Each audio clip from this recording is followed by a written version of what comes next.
Hello everyone. Today I'm going to cover a topic of improving communications in an allied health business, or actually any business, but improving communications with your patients and getting better engagement from your team. Now this is an important topic. There's that joke about doctors that you can't read their handwriting, but in this video, I'm going to show you how you can 10x your communications. Because remember, communication is the response you get. It's your job to communicate effectively.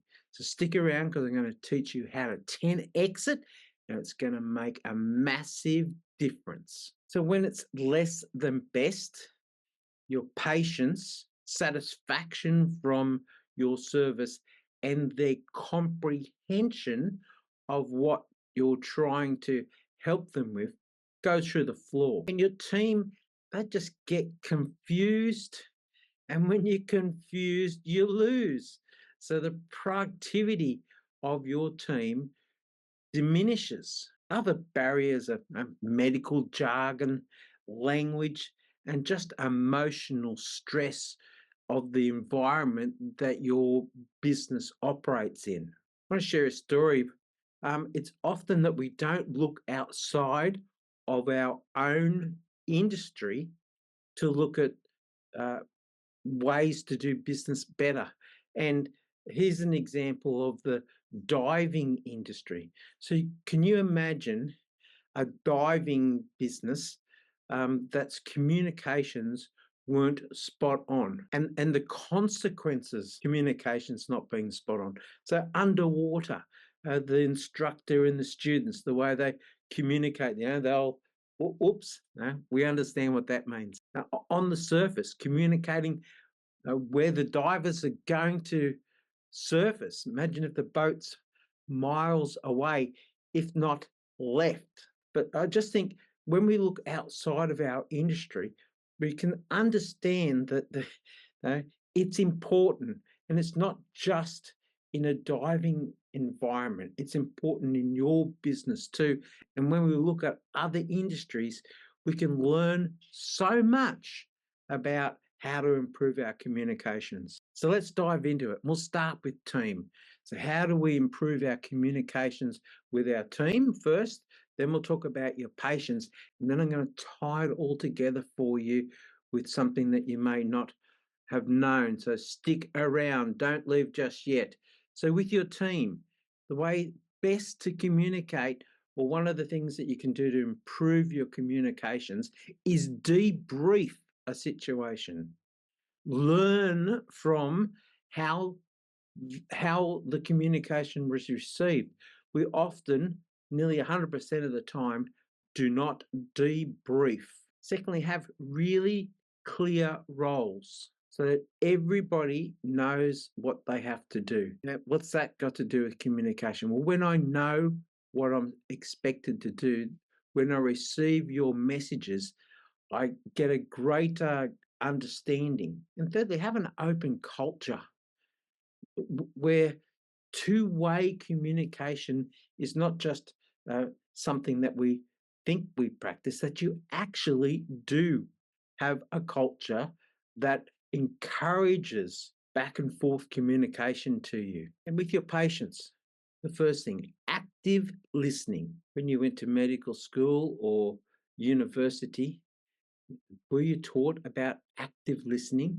And active listening is acknowledging what somebody's saying to you and using body language of simple things like gestures and nodding and taking notes. That's what active listening is. As tough as it is, try to keep your communication simple.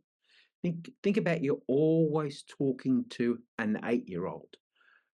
We all know you're very well educated, but if your role and your goal is, I want my patient to take some action, communicate in a language that an 8-year-old will understand. And lastly, you might not appreciate how being empathetic is also a communication style, because we're just opening the time and space up when we're empathetic to somebody's situation, that we can build a rapport. There can be a bit of to and fro, but the whole objective is that you want your patient to take some action, either look after themselves better, follow your instructions.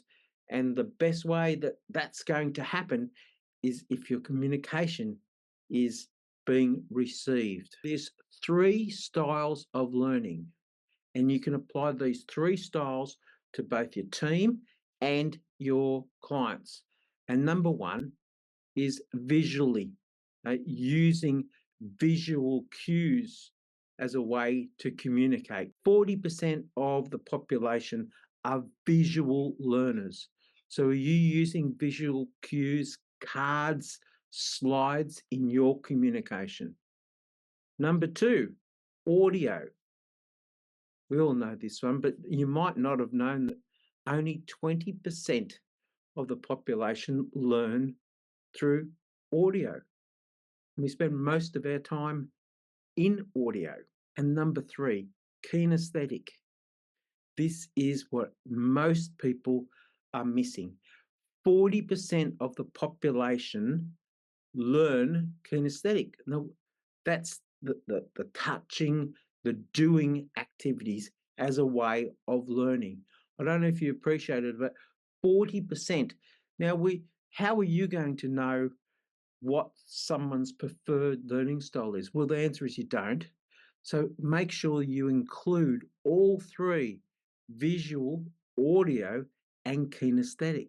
The benefits of 10x in your communication, you've heard that old saying, happy life, happy wife. Well, I like to think of it as happy life, happy working on yourself. So I look forward to chatting with you again soon. 10x that communication style, and I'll see you soon. Bye.